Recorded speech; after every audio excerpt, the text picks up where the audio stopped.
chill. And good damage, though. Good damage. Make him burn through some regen. Yeah, absolutely. I think that's fine to do that, as long as you're not overextending and dying. So that was fine. They're also securing the top rune, and bottom rune will be secured by, well, they're going to fight for it. As Eternal Enemy's down here with Pool and Boots to start. I don't know if I really agree with that. Look at the damage he's taken just from Whirling Death. He's got plenty more to deploy because it just costs such little mana, and he's a strength hero with no stats right now. No level 1 haste. Up top? Yeah. Oh, for Owie. Yep. And let's see if they want to. Oh, Vanscore is kind of split out here. Yeah, they're going to go for it. I don't know why he runs that way. He shouldn't run that way. I know. I'm with you. They're going to cut the creeps here, and this is kind of what you had to anticipate. This is one of those things you see. You see it in pro games too. Don't get me wrong, but you know, in pubs you'll see this done a lot. It is so chancy though. And this is really smart of them, though. They're not really giving Vanscore and Always Want to Fly a chance to put their skill set to use. These are two heroes that are really just good in kind of a static laning situation. Something like this where their zone's so far out is very difficult to deal with. They're going to try to dive Resolution. AUI is there. He's got a creep behind him. Resolution using those tangos to eat through. Just heard a magic missile connect. Didn't see who it got. Going to guess that was Pylai dive. Vanscore being hit. Grave Chill slows down Bone 7, but the counter helix procs coming off of those creeps are helping out. Pylai dies in trouble. Vanscore's going to chase him down. He's going to end up dead. Yep, he's going to tether back. And Vanscore hits him with another magic missile. Do they have the damage? Yes, first blood goes to Empire. They're going to end up losing Vanscore at the back of the fight. Always Want to Fly and Resolution are both still up. Bone 7 and AUI with near full health. There's going to be another Grave Chill TP coming in. That's going to be Vanscore rejoining the fray. Full mana pool, more magic missiles on the way. Bone 7 uses the call.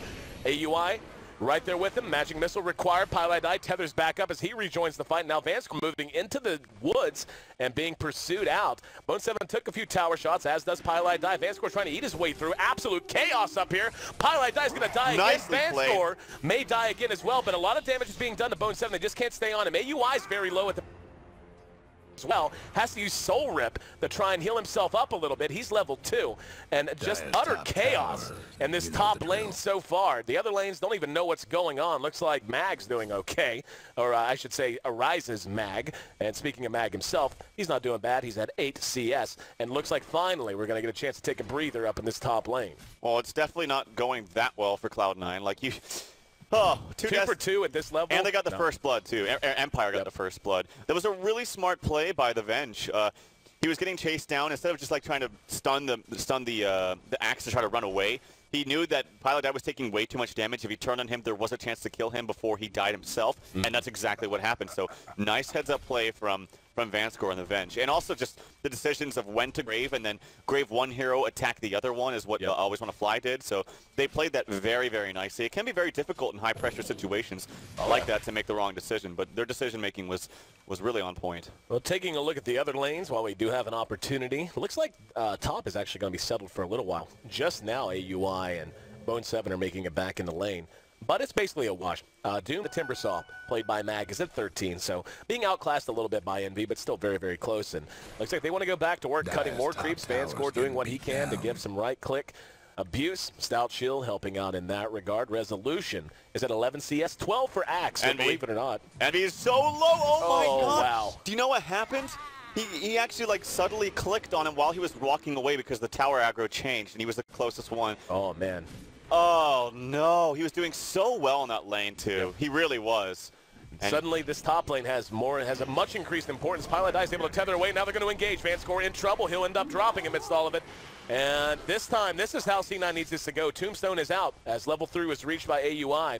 Always want to fly up under his own tower, but AUI... him still yet. Battle Hunger becoming a part of the mix as well. Vanscore's back up. Magic Missile held on to. Throws out the Wave of Terror.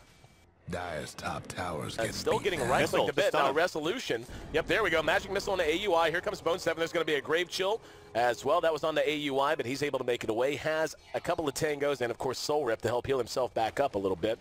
Clarity on Pylai die, very important at this point. It's 3-3. So Envy ends up giving up a free one at bottom, but for the first time, C9 able to get an unanswered kill in this absolutely chaotic top lane. Resolution's still farming well, though. Like, he's still on par as far as CS goes with the Axe. He's doing a good job about not feeding his wolves away, keeping them near the counter helix procs of Axe. And also, he just destroyed that Tombstone by himself. Like, that was free 75 gold. So I always got to be very, very careful about using that when their focus can't just go to a Tombstone immediately, because that's good gold early on. D9 now doing a fairly effective. Wow. Oh, gets revenge bottom lane. Doesn't even need the Doom, the ult that is, and gets a nice kill onto the mag. So that actually makes up for a lot of lost ground that he had when he died first. It's always better if you get the second kill when you come back in the lane, because that hero had more experience than before when you died to him the first time. So nicely done by Eternal Envy. I hate trying to run camera in games like this. No, it's hard. It's really hard. Just like you want to keep an eye on the top lane, but then you have two melee heroes who are down at bottom, and you're just used to seeing them close to each other, then you end up missing kills. So missed 2 down there, so sorry to the viewership. Up at top, they may take a run at Bone 7 in the meantime.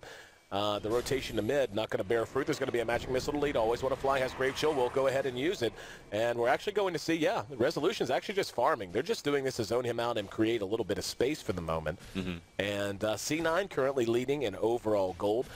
Envy, despite his death, by the way, is still atop the CS board. He's at 32. Arise in mid's at 30, and Axe is actually at 30 as well. And Resolution is struggling just a little bit. It's not the end of the world, but he is falling behind. He's at 23 CS, and a few of those are small jungle creeps. So as he's